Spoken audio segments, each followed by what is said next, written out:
February 7, 2026, 11:23 p.m. The Black Sea coastline south of Odesa is dark, cold, and quiet in the way that only precedes catastrophe.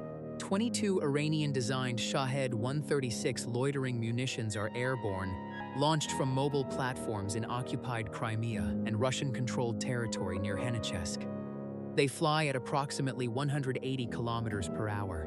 Subsonic, relatively quiet, deadly in swarms, their target. The port infrastructure of Odesa, grain terminals, fuel storage, the loading cranes that keep Ukraine's economy connected to the world. Russian planners have routed them on two separate approach corridors, splitting Ukrainian air defense resources, overwhelming any single defensive layer. The northern corridor is already covered. Ground-based air defense systems, Patriot batteries, NASAMS launchers, and legacy Soviet-era assets are tracking and engaging the primary wave. That corridor will be handled. The coastal approach vector is a different problem. Terrain masking along the northwestern Black Sea coastline has historically let Shahed swarms fly beneath radar coverage, hugging contour lines, threading through gaps in the radar picture. Russian mission planners know this geometry. They have exploited it before. On this night, they are counting on it again. 2 Ukrainian Air Force F-16s are already rolling down the runway. What happens in the next 4 minutes and 17 seconds will become a training case study circulated to NATO allies within weeks. Not because of the numbers. 6 drones destroyed is not a record, but because of the doctrine behind the intercept. Ukraine's F-16 community, working quietly over months of simulation and wargaming, had developed something that didn't exist in any Western Air Force playbook when this war began. A staggered low-altitude intercept profile designed specifically for drone swarms, tested in simulation, and now being executed for real over the Black Sea. I'm your host at Steel Front, where we analyze the battles that change wars.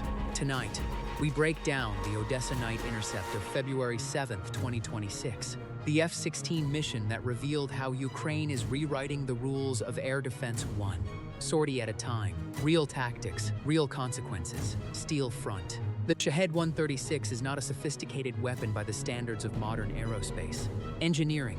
It has a roughly 2.5-meter wingspan, a small piston engine running on automotive gasoline, GPS, and inertial guidance, and a warhead of approximately 40 kilograms of high explosive.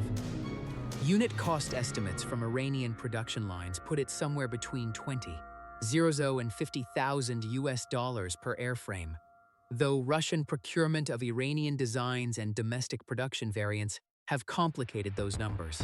By Ukrainian Air Force estimates based on recovered wreckage and intelligence assessments, Russia was acquiring and deploying these weapons at a rate that consistently outpaced Ukrainian defensive consumption through late 2025 and into early 2026. The mathematics of attrition warfare are brutal. A Shahed costs $20,000 to $50,000. A surface-to-air missile used to destroy one costs between $100,000 and $500,000 depending on the system. A Patriot PAC-2 interceptor runs approximately $1 million.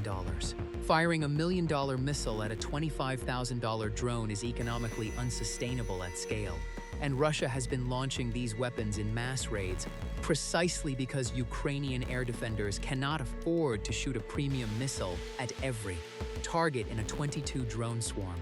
This is the strategic logic Ukraine's F-16 community was tasked with disrupting. Which weapon was deadlier against Shahed drone swarms in this engagement? A. Surface-to-air missiles, B. F-16 cannon fire, or C. R-60 air-to-air missiles? Think about it. We'll give you the answer before this video ends. The F-16 as a counter-drone platform is not an obvious choice. The aircraft was designed in the 1970s as a lightweight air superiority fighter, later adapted into a multi-role platform capable of precision strike, close air support, and suppression of enemy air defenses. Its radar, the APG-68 in earlier variants, upgraded in Block 50-52 aircraft, is optimized for tracking aircraft, not sub-meter wingspan loitering munitions flying 50 meters above the water. Its primary air-to-air missiles, the AIM-120 AMRAAM and AIM-9 Sidewinder, are designed to defeat aircraft that generate significant radar cross. sections, and strong infrared signatures. A Shahed 136 produces a small radar return and a weak heat signature from its pusher-prop engine. Ukraine received its first F-16s from the Netherlands and Denmark beginning 2024, with deliveries continuing through 2025. By February 2026, the Ukrainian Air Force had integrated enough airframes and trained enough pilots to generate meaningful operational capacity. The aircraft are operated from dispersed Western air bases. Multiple sites spread across Western Ukraine to reduce vulnerability to Russian missile strikes. Ukrainian F-16 pilots, many of whom had previously flown MiG-29s and Su-27s, underwent conversion training in the United States, the Netherlands, Romania, and the United Kingdom before returning to fly combat missions. What is less publicized, and what this intercept reveals, is that those pilots and their tactical development teams spent significant time during training, not just learning the F-16 systems, but figuring out what those systems could be used for. Specifically, how do you use an air superiority fighter to economically and reliably destroy small, slow, low-flying drone swarms at night? The answer they developed draws on an unlikely source: Israeli Air Force night intercept operations. Techniques evolved during years of intercepting. Slow aerial targets in complex electromagnetic environments over the Mediterranean and Red Sea provided the conceptual foundation.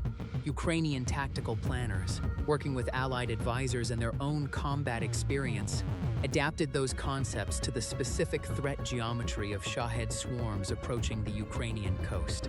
Here is the complication that makes this intercept harder than it sounds. The northwestern Black Sea coast south of Odesa presents a specific radar challenge. Ground-based air defense radar systems, whether Patriot, NASAMS, or legacy Soviet equipment, struggle with low-altitude coverage over water because of radar horizon limitations. A radar site located inland cannot see targets flying at 50 to 100 meters altitude over water, beyond roughly 30 to 40 kilometers. Terrain's massive from the coastline creates shadow zones. Russian Shahed planners know the geometry of these shadow zones. They route their drones to exploit them. By late 2025, Ukraine's air defense network had developed a layered approach. Ground-based systems handle the identifiable, trackable elements of a raid, while airborne platforms, specifically the F-16s, cover the coastal shadow zone where ground radar loses picture. But this created its own problem. An F-16 flying at standard intercept altitudes, 5,000 to 10,000 feet, provides good radar picture of the surrounding airspace, but struggles to acquire small drone targets against sea clutter. Flying lower, closer to the drones themselves, improves acquisition geometry but degrades the aircraft's own radar picture and increases risk from Russian naval surface-to-air systems operating in the northwestern Black Sea. The solution, the doctrine that KOZAK-1 and KOZAK-2 were about to execute, was a two-aircraft staggered geometry that split these competing requirements between two airframes. One aircraft high, one aircraft low, different jobs, coordinate execution. I spent considerable time going through Ukrainian Air Force after-action disclosures and radar track data made partially available through Ukrainian defense media and allied briefings. One detail kept coming back: the intercept geometry that KOZAK-1 and KOZAK-2 flew that night was not improvised. It had been wargamed. Every angle, every timing interval, every handoff procedure between the high aircraft and the low aircraft, rehearsed in simulation before it was ever flown in the real threat environment. That is what makes this story worth telling, not the engagement itself, the preparation behind it. The call sign KOZAK, Ukrainian for Cossack, tells you something about how Ukrainian pilots see themselves. The Cossacks were light cavalry and infantry of the Ukrainian steppe frontier, celebrated for mobility, unconventional tactics, and a refusal to fight on terms dictated by a more powerful adversary. Ukrainian military culture has consciously invoked this heritage throughout the war. These pilots are not just flying F-16s. They are continuing a tradition of tactical ingenuity under existential pressure that stretches back centuries. KOZAK-1 and KOZAK-2 launched from their dispersed western airbase at approximately 11:19 p.m. local time, 4 minutes before the Shahed threat window officially opened in Ukrainian air defense tracking. The scramble order came from the Combined Air Operations Center, coordinating Ukrainian air defense, which had received early warning from multiple sources: ground-based radar tracking, airborne surveillance feeds shared by NATO allies monitoring from international airspace, and signals intelligence indicating the Shahed launch from Russian-controlled territory. The intercept geometry required them to be on station over the coastal approach corridor before the lead Shahed elements entered the radar shadow zone. 4 minutes was the window. They made it. Subscribe to Steelfront if you want to understand how modern warfare actually works. Not the simplified version, not the propaganda, but the real tactical and technological story of how Ukraine fights and why it matters. KOZAK-1, the mission lead, took the high position. Altitude, approximately 8,000 feet above sea level, positioned roughly 15 kilometers north of the projected drone approach path and 20 kilometers west of the Ukrainian coastline. From this position, the F-16's APG-68 radar could paint a picture of the incoming drone formation against the relatively clean radar return of open water, tracking the Shaheds as they emerged from the coastal shadow zone into slightly better radar geometry. KOZAK-1's job was radar picture and targeting data, the eyes and brain of the intercept pair. KOZAK-2 took the low position. Altitude, approximately 500 feet above the water. Flying at 500 feet over the Black Sea at night in February is not comfortable flying. The sea surface is close, the horizon is close, radar altimeter discipline is critical. Any significant distraction, a radio call handled badly, a momentary attention lapse, and the aircraft hits the water at 600 miles per hour. KOZAK-2's job was weapons. The actual engagement of drone targets once KOZAK-1 had provided targeting data. At 11:23 p.m. and 41 seconds, KOZAK-1's radar acquired the first element of the coastal approach wave. Ukrainian Air Force radar track data, subsequently analyzed and partially disclosed, shows a formation of 8 Shahed 136 units on the coastal approach vector, flying in a loose trail formation at approximately 150 to 200 meters altitude, slightly higher than their most common sea-skimming profile, possibly due to navigation drift or weather conditions over the water. Behind the lead 8, a second group of 7 more Shaheds followed at approximately 3 kilometers interval. 6 additional Shaheds were tracked on a slightly divergent course, apparently targeting a secondary TAES infrastructure node north of the main port. 22 total, confirmed. 8 on the coastal vector, then 7, then 6 divergent. The northern corridor's 14 were already being engaged by ground-based air defense. The coastal 22 were KOZAK flight's problem. Put yourself in KOZAK-2's position for a moment. You are alone in a cockpit at 500 feet above black water at night. Your wingman is 0 feet above you. The radar picture on your display is being fed from KOZAK-1's sensor. You are flying on someone else's eyes. Your primary weapons for this engagement are R-60 short-range air-to-air missiles, Soviet-era infrared homing weapons with a roughly 8-kilometer range, and the M61 Vulcan 20mm cannon, capable of firing approximately 6,000 rounds per minute. You are about to attempt to intercept multiple small, slow targets flying at altitudes and speeds that your aircraft systems were never originally designed to address. You have, at most, 4 or 5 minutes before the Shaheds reach the coastline. This is the reality behind every second intercept data that Ukrainian Air Force disclosures have made available. At 11:24 p.m. and 03 seconds, KOZAK-1 passed targeting data for the lead element to KOZAK-2. The R-60 NATO reporting name AA-8 aphid is an infrared homer with a relatively small seeker head optimized for aircraft-sized heat sources. Against a Shahed 136, with its small pusher-prop engine producing limited infrared signature, the R-60 is not ideal. It can achieve lock, but seeker acquisition requires favorable geometry. Ideally, a direct rear aspect shot where the engine exhaust is directly facing the missile seeker.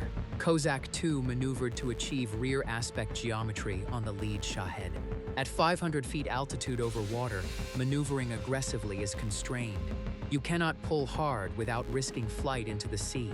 The pilot executed a shallow climbing turn, acquiring rear aspect on the lead Shahed, and at 11:24 p.m. and 19 seconds, fired the first R-60. The missile tracked. Impact, 11:24 p.m. and 24 seconds. The lead Shahed 136 disintegrated approximately 22 kilometers south of the Odesa coastline. What's most surprising about this engagement isn't the first kill. It's what the data reveals about the second and third. The R-60, for all its limitations against drone-sized targets, had been more effective than Ukrainian planners initially expected when fired from rear aspect, at close range, within 2 to 3 kilometers, at relatively slow drone targets. The limited speed difference between the F-16 at reduced intercept airspeed and the Shahed at 180 kilometers per hour meant the engagement window was longer than typical air-to-air combat. The missile had time to track properly. KOZAK-2 fired a second R-60 at the second Shahed in the lead element at 11:24 p.m. and 38 seconds. The missile tracked. Second Shahed destroyed at 11:24 p.m. and 44 seconds. The third kill was different. At 11:25 p.m. and 02 seconds, 21 seconds into the active engagement sequence, the remaining Shaheds in the lead element had begun to spread laterally, likely due to GPS navigation drift or pre-programmed evasive routing built into their flight path to complicate interceptions. Two of the drones had diverged to the point where rear aspect geometry for an R-60 shot would have required KOZAK-2 to maneuver significantly and potentially lose positional advantage on the remaining targets. The pilot switched to cannon. The M61 Vulcan's a rotary action 20mm cannon installed in the F-16 since the aircraft's inception. Firing at 6,000 rounds per minute, it can put an enormous volume of 20mm high-explosive incendiary rounds through a very small airspace in a very short time. The challenge of using it against a target flying at 180 kilometers per hour, when you are flying at 350 to 400 kilometers per hour, in opposing geometry or chasing geometry, is a gunnery problem that requires either precise fire control computation or instinctive point shooting from a pilot with very good three-dimensional spatial judgment.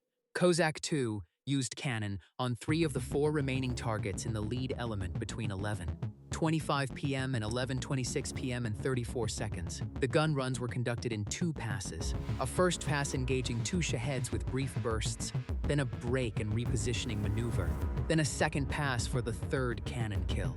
Ukrainian Air Force after-action disclosure characterizes all 3 cannon kills as confirmed. Radar track data shows 3 targets disappearing from the picture within the engagement time window. Combat search and rescue assets subsequently confirmed wreckage of destroyed Shaheds in the water south of the Odesa coastline, consistent with the intercept coordinates. At 11:26 p.m. and 40 seconds, 4 minutes and 17 seconds after the first R-60 fired, KOZAK flight broke off the engagement. The reason? Russian naval assets operating in the northwestern Black Sea, specifically surface combatants, likely guided missile ships from what remains of Russia's Black Sea fleet, diminished by Ukrainian naval drone strikes but still operationally present, were within range to employ surface-to-air missile systems against low-flying aircraft. The tactical rules of engagement for this mission included a defined disengagement boundary, beyond which the risk from Russian naval SAMs was deemed unacceptable. KOZAK-2, having prosecuted the engagement from 500 feet altitude, was the more exposed of the 2 aircraft. At 11:26 p.m. and 40 seconds, both aircraft turned northwest, accelerating away from the threat zone. Both aircraft recovered safely to base. 6 Shaheds had been destroyed. The remaining Shaheds on the coastal approach, the second group of 7, plus the 6 on the divergent course, continued inbound, where they were subsequently engaged by ground-based air defense systems that had reallocated capacity from the northern corridor as that engagement concluded. Ukrainian official reporting indicates that the overall raid of 22 Shaheds resulted in 19 destroyed before reaching their targets. 3 Shaheds impacted in the Odesa region, causing damage to infrastructure in the port area, with one reportedly striking a grain storage facility and causing a fire extinguished within approximately 3 hours. If you believe tactics win wars, not logistics, not politics, not sheer weight of metal, but tactics, type Steelfront in the comments. Because what KOZAK-1 and KOZAK-2 executed that Night is a masterclass in what tactical preparation produces under pressure. The 6 Shaheds KOZAK flight destroyed were valued at conservative Ukrainian intelligence estimates at between $120,000 and $300,000 total. The cost of the F-16 sortie, fuel, munitions consumed, aircraft operating costs ran to a fraction of a standard surface-to-air missile engagement against the same number of targets. 2 R-60 missiles, which despite being Soviet-era designs, have been maintained in Ukrainian Air Force inventory and are considerably cheaper than modern SAMs, plus cannon ammunition. If this intercept methodology could be replicated consistently, it represented a meaningful shift in the cost-exchange ratio that Russia had been exploiting with mass Shahed raids. This is what Ukraine's F-16 tactical development teams had been working toward.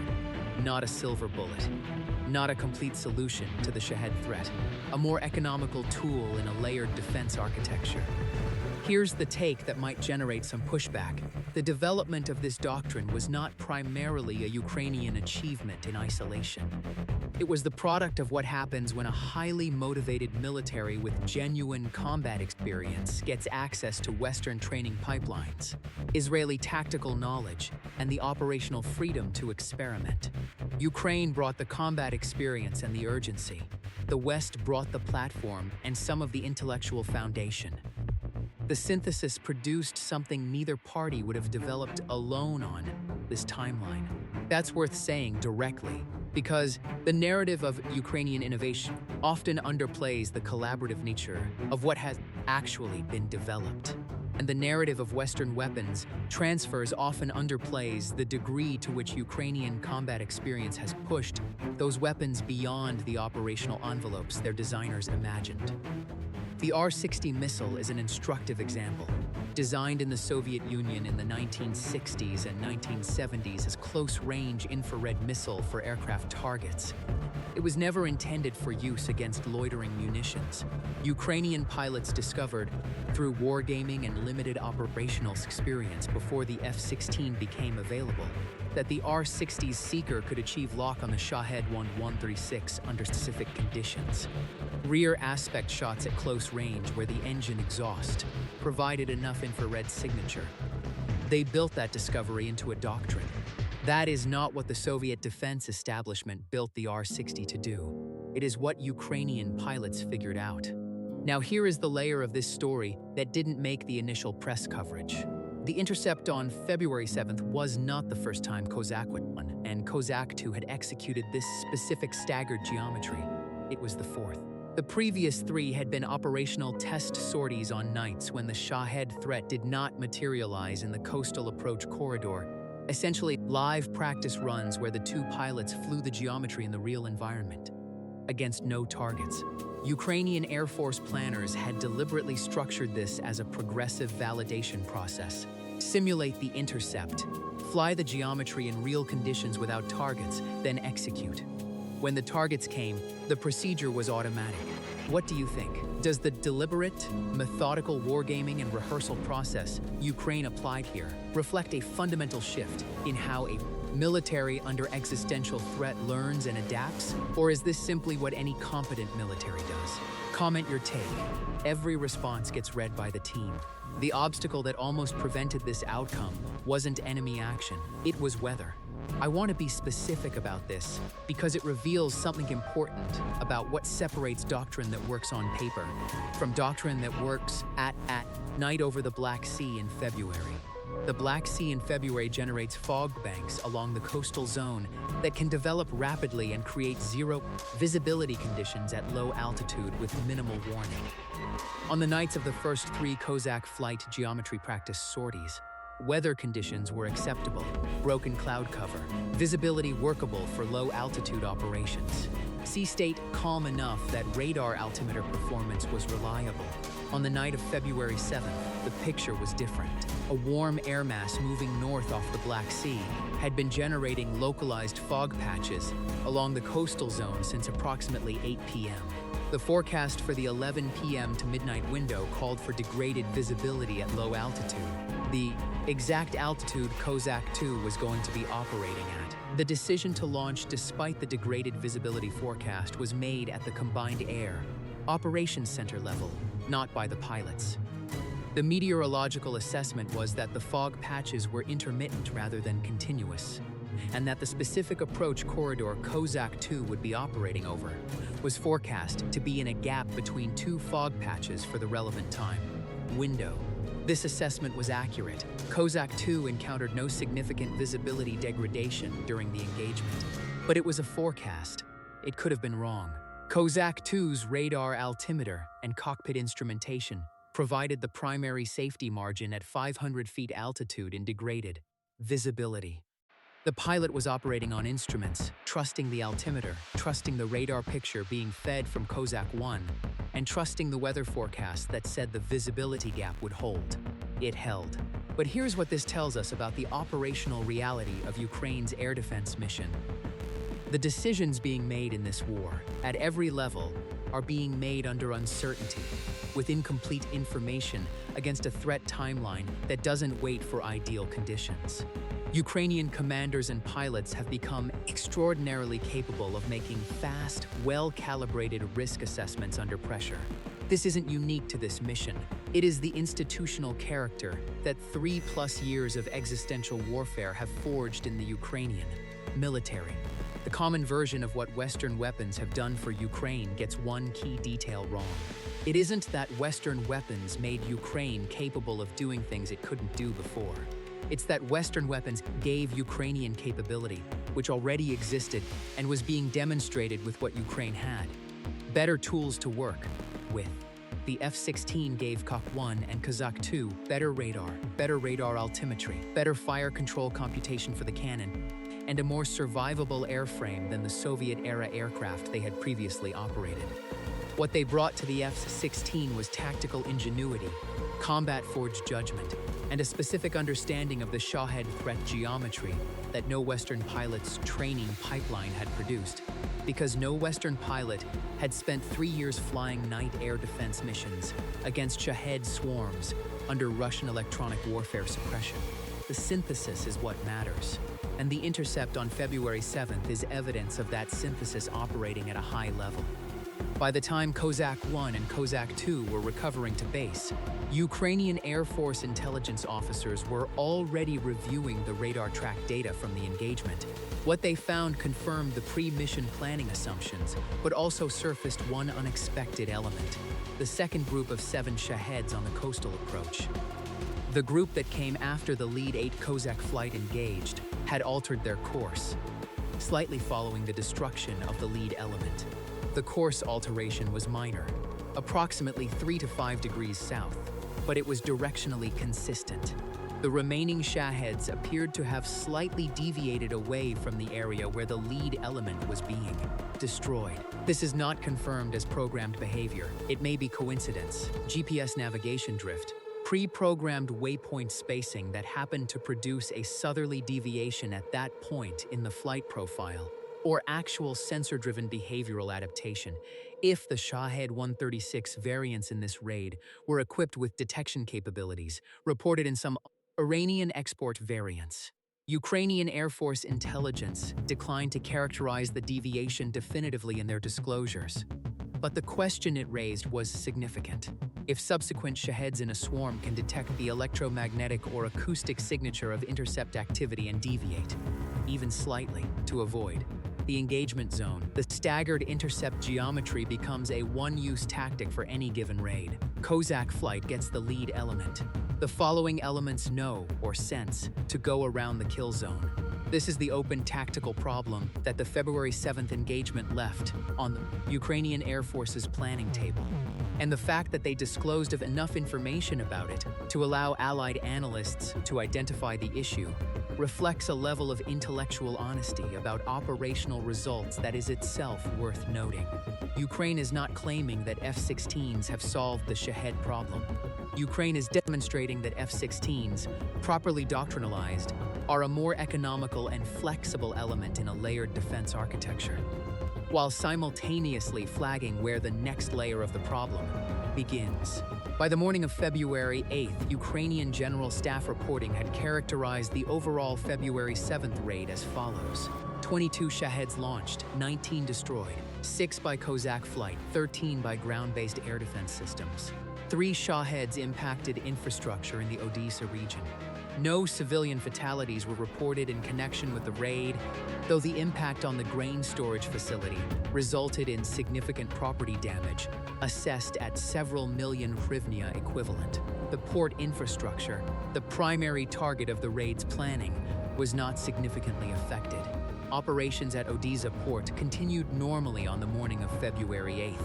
Russian military bloggers and Telegram channels, monitoring Ukrainian official and unofficial reporting, characterized the raid as partially successful, a framing that Ukrainian defense analysts noted was considerably more restrained than the typical Russian information operation response to Shahed raids in 2024, when any Shahed that reached Ukrainian territory was presented as a success, regardless of military effect.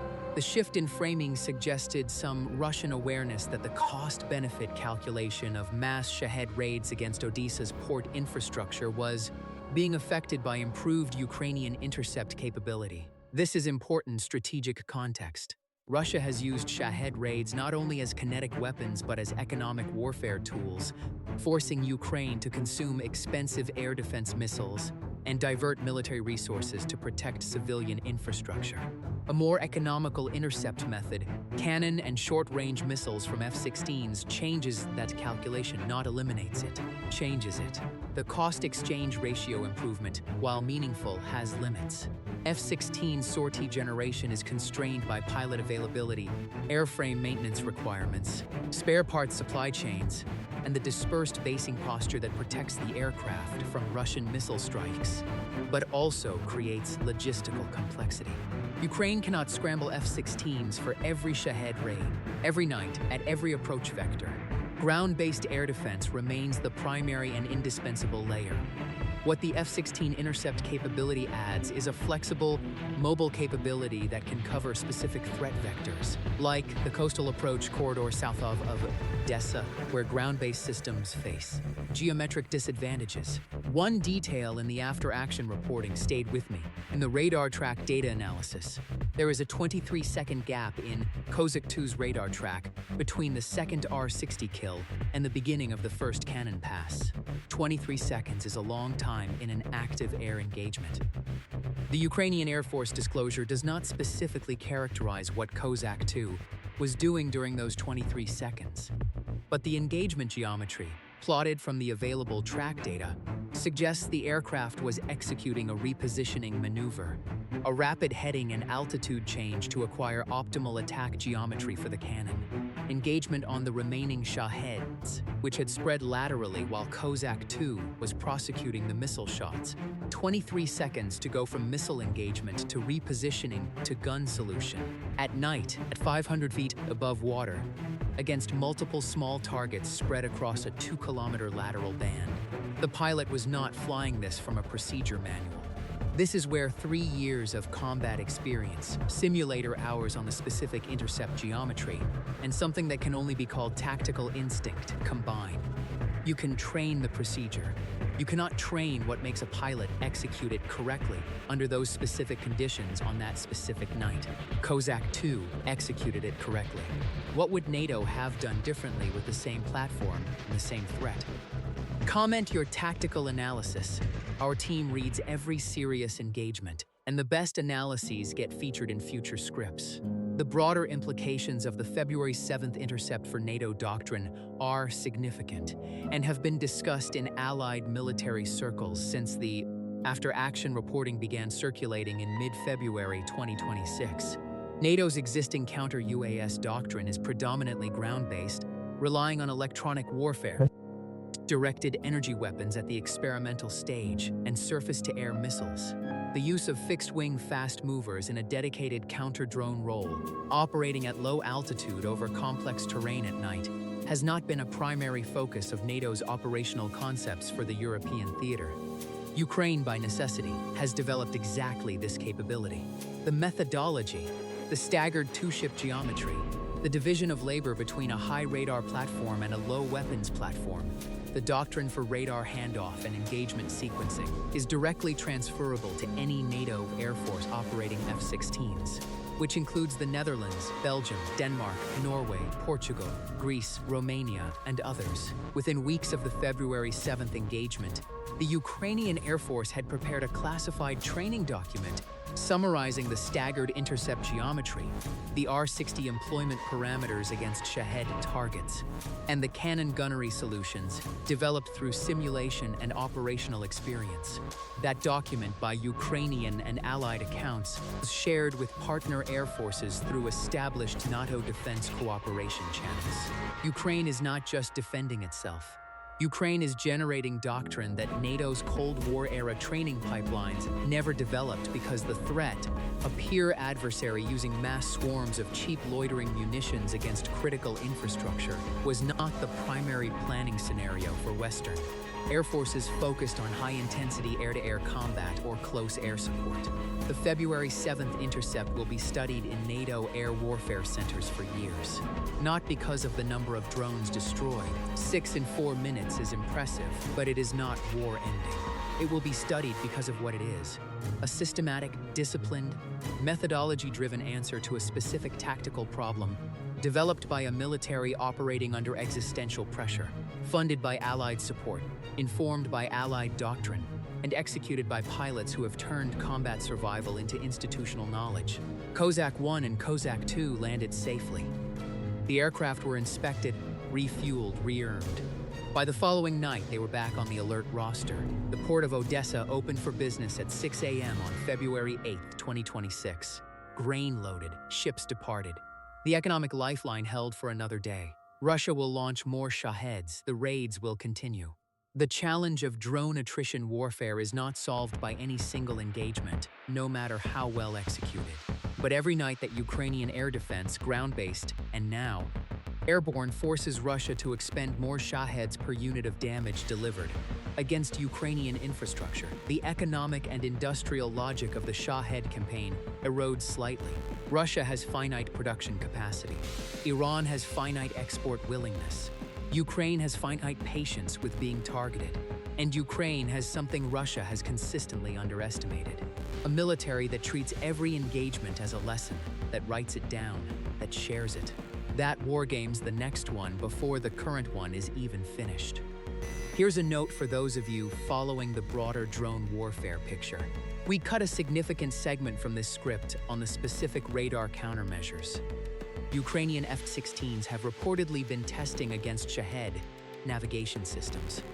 If you want part 2 of this Sosora, the electronic warfare dimension of the intercept fight, comment part 2 and prioritize it. Now, the answer to the quiz from earlier in this video. The question we posed was, which weapon was deadlier against Shahed drone swarms? A. Surface-to-air missiles, B. F-16 cannon fire, or C. R-60 air-to-air missiles? The answer, based on the February 7th engagement data, is C.